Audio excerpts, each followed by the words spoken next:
नमस्कार, बड़ा सिंह जी आपका स्वागत है। मैं हूं आपके साथ राजकृष्ण हड़लते अभी तक की मुख्य हेडलाइन। सत्र के अंतिम दिन विधान परिषद में आरजेडी का हंगामा, अग्निपथ पर बहस की मांग। अग्निपथ योजना को लेकर वामदल के विधायक ने भी सदन के बाहर जमकर प्रदर्शन किया। आग की लपटों में घिरा पटना का सबसे बड़ा कपड़ा मंडी, कई दुकानें जलकर खाक, करोड़ों का हुआ नुकसान। और वज्रपात से बिहार में 5 लोगों की मौत पर बिहार के सीएम नीतीश कुमार ने जताया दुख। अब खबरें विस्तार से। अग्निपथ योजना के खिलाफ बिहार विधान परिषद में मानसून सत्र के आखिरी दिन जबरदस्त हंगामा देखने को मिला। दोपहर 12 बजे जैसे ही विधान परिषद की कार्यवाही शुरू हुई, आरजेडी के एमएलसी सुनील सिंह सदन में उठ खड़े हुए। सुनील कुमार सिंह ने मधुबनी में आंदोलनकारी छात्रों के ऊपर लाठीचार्ज और उनकी गिरफ्तारी का जिक्र करते हुए इस मामले पर सदन में चर्चा की मांग रखी, जिसके बाद रामचंद्रपुर में भी सदन में अपनी बात रखने लगे। आरजेडी लगातार इस मामले पर सदन में बहस की मांग कर रहा था। हंगामे के बीच विधान परिषद में प्रश्नोत्तर काल की कार्यवाही नहीं शुरू हो पाई। आरजेडी के विधायक बेल में आकर धरने पर बैठ गए। उनकी तरफ से लगातार नारेबाजी होती रही। इस देश में नौजवानों को एनडीए की सरकार ने, डबल इंजन की सरकार ने ठगने का काम किया है। देश का जो नौजवान है, युवा है, छात्र पूरे देश का आक्रोशित है। और ये जो एनडीए की सरकार है, इसने कहा था 2013 में कि मैं 2 करोड़ नौजवानों को नौकरी देने का काम करूंगा। नीतीश कुमार की सरकार ने 2020 में कहा था 19 लाख नौजवानों को रोजगार देने का काम करेंगे। लेकिन ये अग्निपथ योजना लगा के बिहार और देश के नौजवानों का ठगने का काम किया है माननीय नरेंद्र मोदी जी ने। इसी को लेकर विरोध प्रदर्शन आज हम कर रहे हैं। राष्ट्रीय जनता दल के साथ खड़े वाम दलों ने अग्निपथ योजना पर सदन के अंदर चर्चा को लेकर लगातार प्रदर्शन किया है। तो वहीं कांग्रेस ने भी अग्निपथ योजना के विरोध का झंडा बुलंद करते हुए हंगामा किया। विधानसभा में तमाम विपक्षी दलों का एजेंडा एक ही था, मोदी सरकार की तरफ से लागू की गई अग्निपथ योजना के विरोध में प्रदर्शन होता रहा।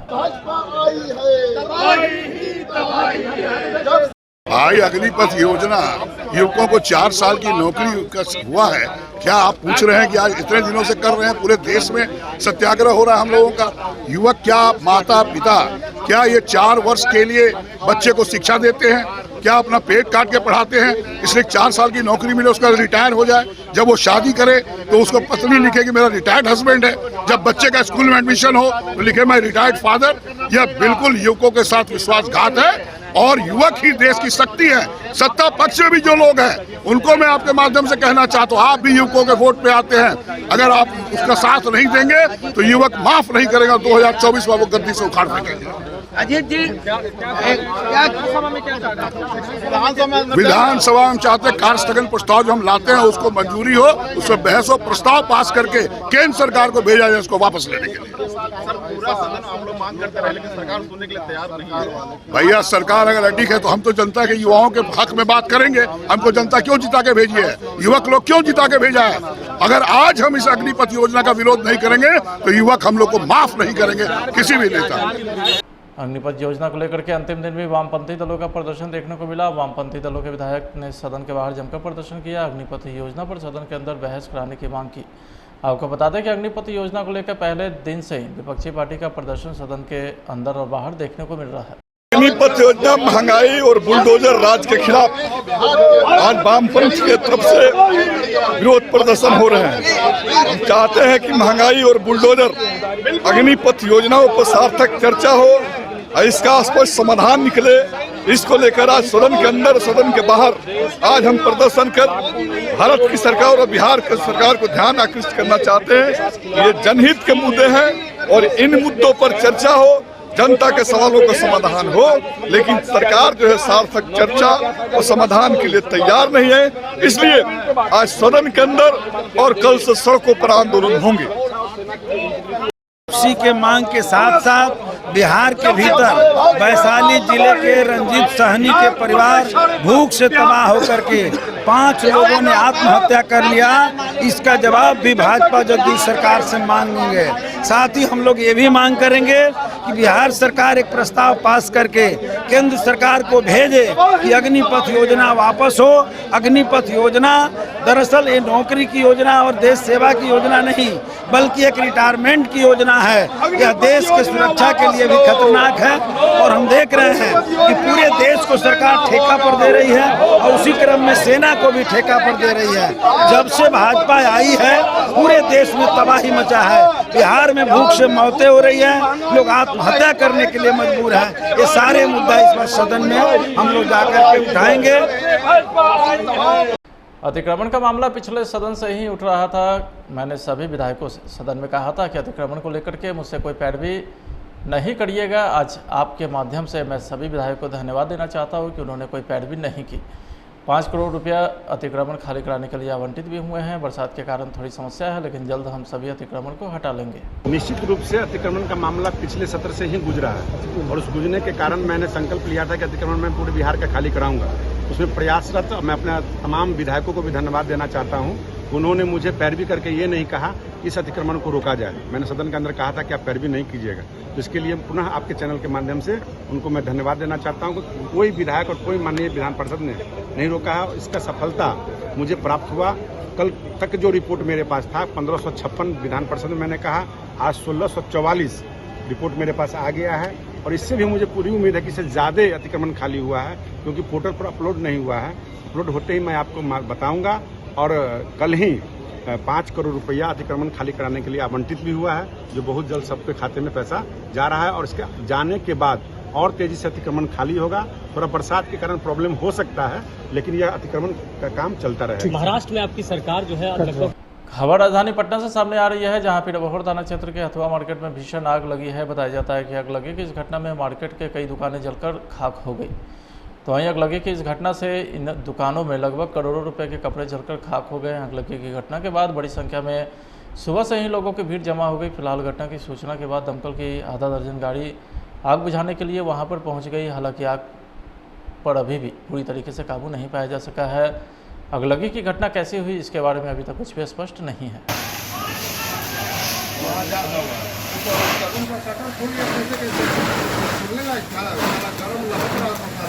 बिहार के कई जिलों में झमाझम बारिश हुई तो कहीं जिलों में मध्यम स्तर की बारिश या बूंदाबांदी हुई। तो राज्य के 4 जिलों में वज्रपात से 5 लोगों की मौत भी हो गई है। इस घटना को लेकर के बिहार के मुख्यमंत्री नीतीश कुमार ने संवेदना व्यक्त किया है। साथ ही उन्होंने आश्रित को 4-4 लाख रुपए की अनुदान राशि देने की बात कही है।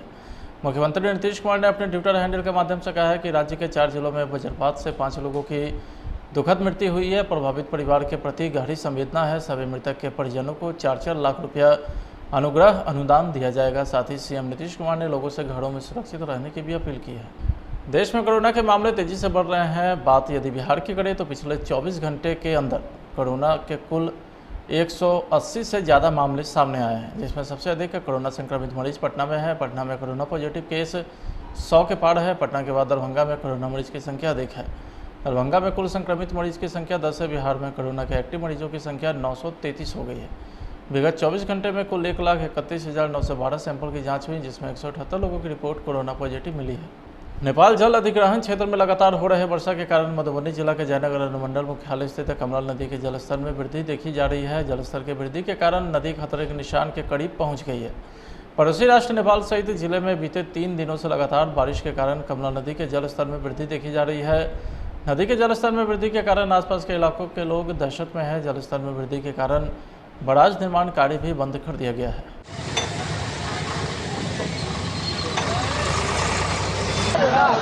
2 दिन से लगातार जो वर्षा हो रही है, नेपाल से बारिश होने के कारण नेपाल से पानी आया है। कमला नदी में जल स्तर जो खतरा से ऊपर बढ़ रहा है और बाढ़ से पूर्व तैयारी का जो पेपर और मेरी यूट्यूब के माध्यम से आया है, जो 0/0 है, यहाँ प्रशासन की पूरी उदासीनता है।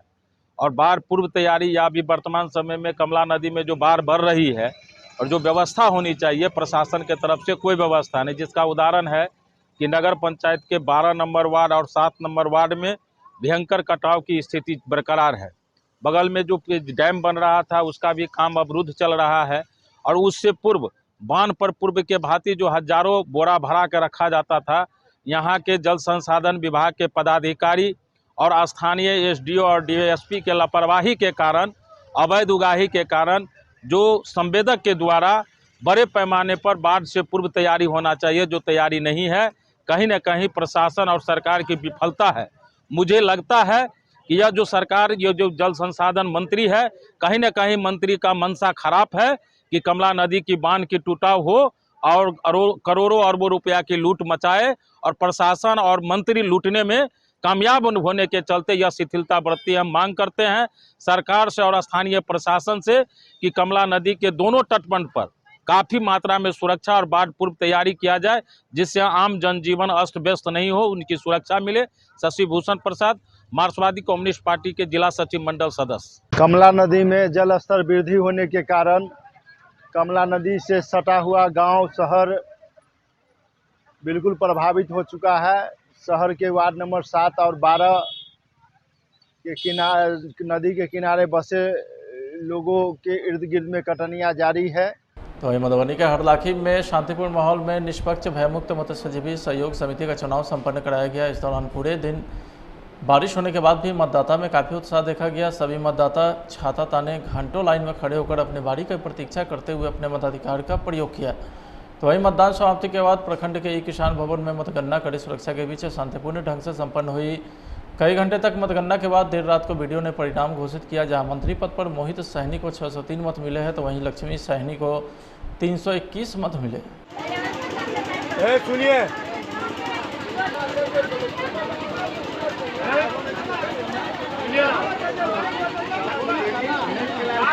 मधुबनी के रैका प्रखंड स्थित कपिलेश्वर स्थान सभागार में अनुमंडल दंडाधिकारी अश्विनी कुमार, अनुमंडल पुलिस पदाधिकारी सीओ राम प्रवेश प्रसाद एवं रैका थानाध्यक्ष अरुण कुमार की संयुक्त अध्यक्षता में आगामी श्रावणी मेले बकरीद पर्व को लेकर के शांति समिति की बैठक आयोजित की गई। मौके पर स्थानीय जनप्रतिनिधि सहित भारी संख्या में दोनों समुदाय के लोगों ने बैठक में भाग लिया। शासन को कदम कदम पे साथ देने के लिए सहयोग देने के लिए तैयार है।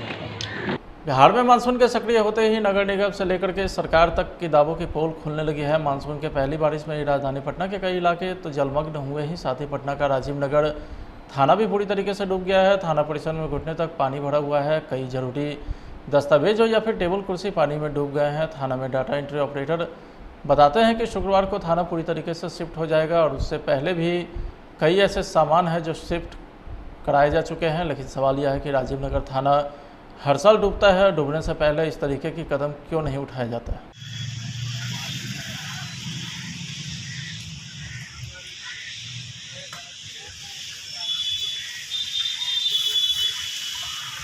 फिलहाल आज के खबर में इतना ही। आप देखते रहे प्लस न्यूज। नमस्कार। अग्निपथ योजना के खिलाफ बिहार विधान परिषद में मानसून सत्र के आखिरी दिन जबरदस्त हंगामा देखने को मिला। दोपहर 12 बजे जैसे ही विधान परिषद की कार्यवाही शुरू हुई, आरजेडी के एमएलसी सुनील सिंह सदन में उठ खड़े हुए। सुनील कुमार सिंह ने मधुबनी में आंदोलनकारी छात्रों के ऊपर लाठीचार्ज और उनकी गिरफ्तारी का जिक्र करते हुए इस मामले पर सदन में चर्चा की मांग रखी, जिसके बाद रामचंद्रपुर में भी सदन में अपनी बात रखने लगे। आरजेडी लगातार इस मामले पर सदन में बहस की मांग कर रहा था। हंगामे के बीच विधान परिषद में प्रश्नोत्तर काल की कार्यवाही नहीं शुरू हो पाई। आरजेडी के विधायक बेल में आकर धरने पर बैठ गए। उनकी तरफ से लगातार नारेबाजी होती रही। इस देश में नौजवानों को एनडीए की सरकार ने, डबल इंजन की सरकार ने ठगने का काम किया है। देश का जो नौजवान है, युवा है, छात्र, पूरे देश का आक्रोशित है। और ये जो एनडीए की सरकार है, इसने कहा था 2013 में कि मैं 2 करोड़ नौजवानों को नौकरी देने का काम करूंगा। नीतीश कुमार की सरकार ने 2020 में कहा था 19 लाख नौजवानों को रोजगार देने का काम करेंगे। लेकिन ये अग्निपथ अग्नि योजना लगा के बिहार और देश के नौजवानों का ठगने का काम किया है माननीय नरेंद्र मोदी जी ने। इसी को लेकर विरोध प्रदर्शन आज हम कर रहे हैं।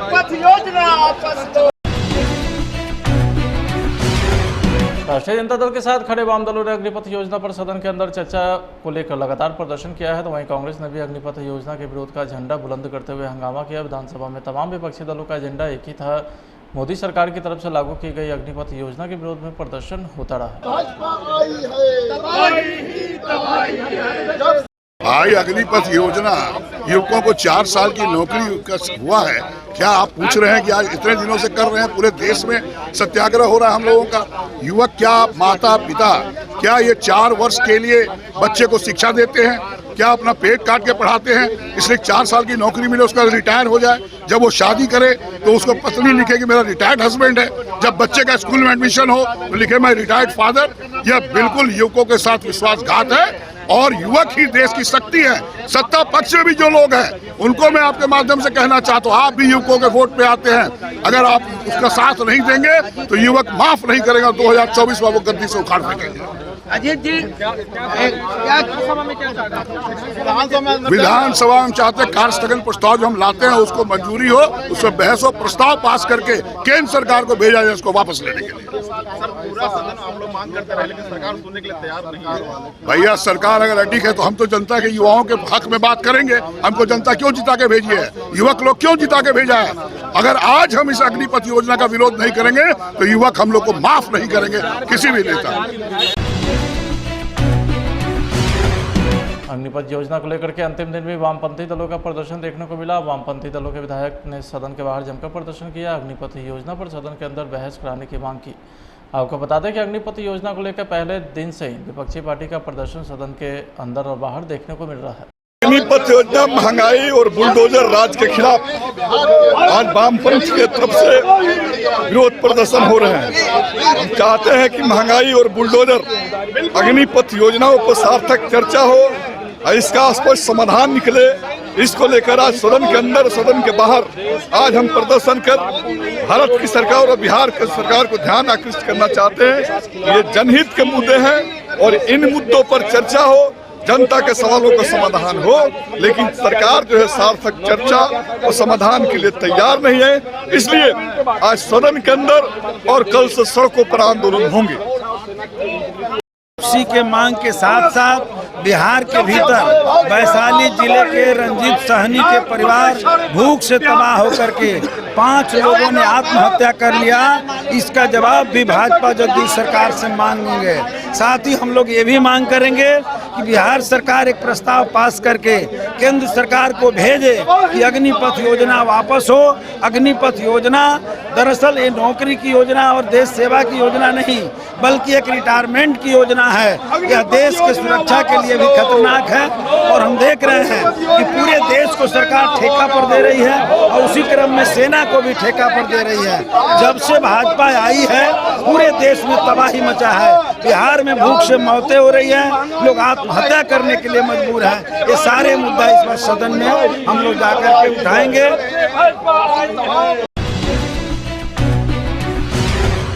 अतिक्रमण का मामला पिछले सदन से ही उठ रहा था। मैंने सभी विधायकों से सदन में कहा था कि अतिक्रमण को लेकर के मुझसे कोई पैरवी नहीं करिएगा। आज आपके माध्यम से मैं सभी विधायकों को धन्यवाद देना चाहता हूं कि उन्होंने कोई पैरवी नहीं की। 5 करोड़ रुपया अतिक्रमण खाली कराने के लिए आवंटित भी हुए हैं। बरसात के कारण थोड़ी समस्या है लेकिन जल्द हम सभी अतिक्रमण को हटा लेंगे। निश्चित रूप से अतिक्रमण का मामला पिछले सत्र से ही गुजरा है और उस गुजरने के कारण मैंने संकल्प लिया था कि अतिक्रमण मैं पूरे बिहार का खाली कराऊंगा। उसमें प्रयासरत मैं अपने तमाम विधायकों को भी धन्यवाद देना चाहता हूं। उन्होंने मुझे पैरवी करके ये नहीं कहा इस अतिक्रमण को रोका जाए। मैंने सदन के अंदर कहा था कि आप पैरवी नहीं कीजिएगा। तो इसके लिए पुनः आपके चैनल के माध्यम से उनको मैं धन्यवाद देना चाहता हूं कि कोई विधायक और कोई माननीय विधान परिषद ने नहीं रोका है। इसका सफलता मुझे प्राप्त हुआ। कल तक जो रिपोर्ट मेरे पास था 1556 विधान परिषद में मैंने कहा, आज 1644 रिपोर्ट मेरे पास आ गया है और इससे भी मुझे पूरी उम्मीद है कि इससे ज़्यादा अतिक्रमण खाली हुआ है क्योंकि पोर्टल पर अपलोड नहीं हुआ है। अपलोड होते ही मैं आपको बताऊंगा और कल ही 5 करोड़ रुपया अतिक्रमण खाली कराने के लिए आवंटित भी हुआ है जो बहुत जल्द सबके खाते में पैसा जा रहा है और इसके जाने के बाद और तेजी से अतिक्रमण खाली होगा। थोड़ा बरसात के कारण प्रॉब्लम हो सकता है लेकिन यह अतिक्रमण का काम चलता रहेगा। महाराष्ट्र में आपकी सरकार जो है लगभग खबर राजधानी पटना से सामने आ रही है जहां पर बहोर थाना क्षेत्र के हथुआ मार्केट में भीषण आग लगी है। बताया जाता है कि आग लगी कि इस घटना में मार्केट के कई दुकानें जलकर खाक हो गई। तो वहीं आग लगी कि इस घटना से इन दुकानों में लगभग करोड़ों रुपए के कपड़े जलकर खाक हो गए। आग लगी की घटना के बाद बड़ी संख्या में सुबह से ही लोगों की भीड़ जमा हो गई। फिलहाल घटना की सूचना के बाद दमकल की आधा दर्जन गाड़ी आग बुझाने के लिए वहां पर पहुंच गई। हालांकि आग पर अभी भी पूरी तरीके से काबू नहीं पाया जा सका है। अगलगी की घटना कैसे हुई इसके बारे में अभी तक कुछ भी स्पष्ट नहीं है।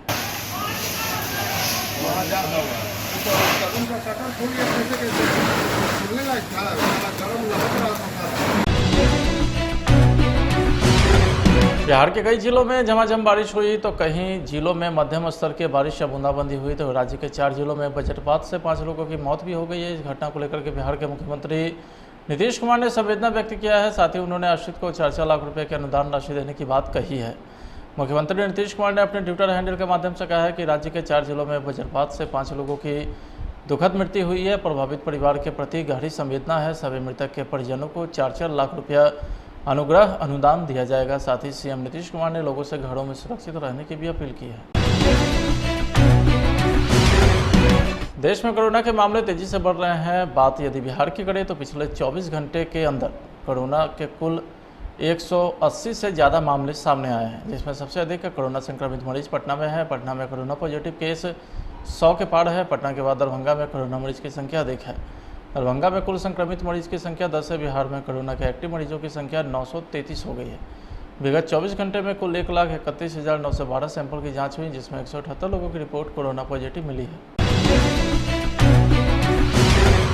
नेपाल जल अधिग्रहण क्षेत्र में लगातार हो रहे वर्षा के कारण मधुबनी जिला के जयनगर अनुमंडल मुख्यालय स्थित कमला नदी के जलस्तर में वृद्धि देखी जा रही है। जलस्तर के वृद्धि के कारण नदी खतरे के निशान के करीब पहुंच गई है। पड़ोसी राष्ट्र नेपाल सहित जिले में बीते 3 दिनों से लगातार बारिश के कारण कमला नदी के जलस्तर में वृद्धि देखी जा रही है। नदी के जलस्तर में वृद्धि के कारण आसपास के इलाकों के लोग दहशत में हैं। जलस्तर में वृद्धि के कारण बराज निर्माण कार्य भी बंद कर दिया गया है।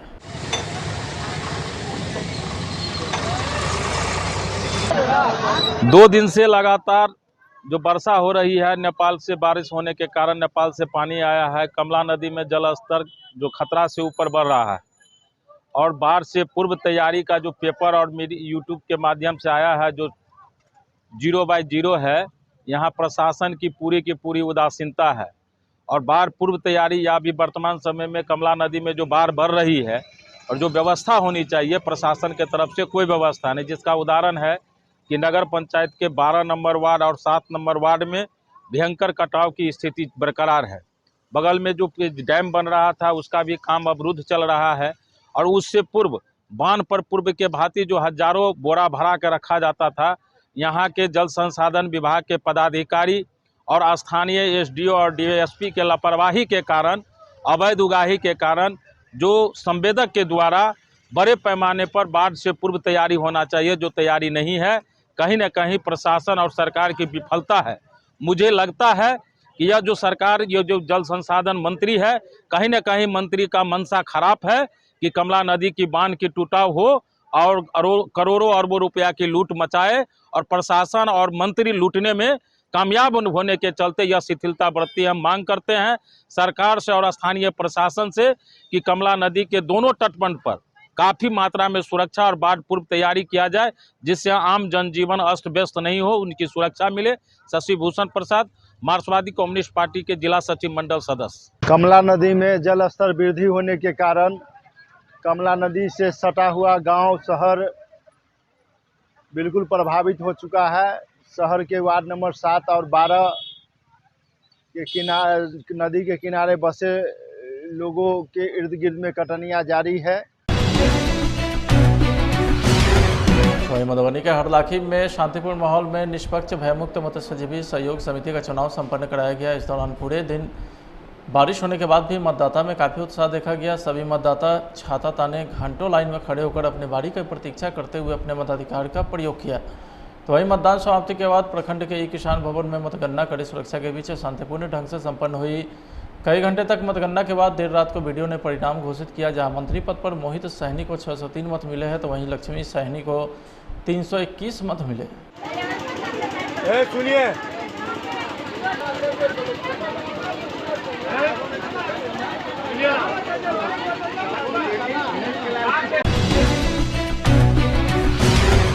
मधुबनी के रैका प्रखंड स्थित कपिलेश्वर स्थान सभागार में अनुमंडल दंडाधिकारी अश्विनी कुमार, अनुमंडल पुलिस पदाधिकारी सीओ राम प्रवेश प्रसाद एवं रैका थाना अध्यक्ष अरुण कुमार की संयुक्त अध्यक्षता में आगामी श्रावणी मेले बकरीद पर्व को लेकर के शांति समिति की बैठक आयोजित की गई। मौके पर स्थानीय जनप्रतिनिधि सहित भारी संख्या में दोनों समुदाय के लोगों ने बैठक में भाग लिया। शासन को कदम कदम पे साथ देने के लिए, सहयोग देने के लिए तैयार है।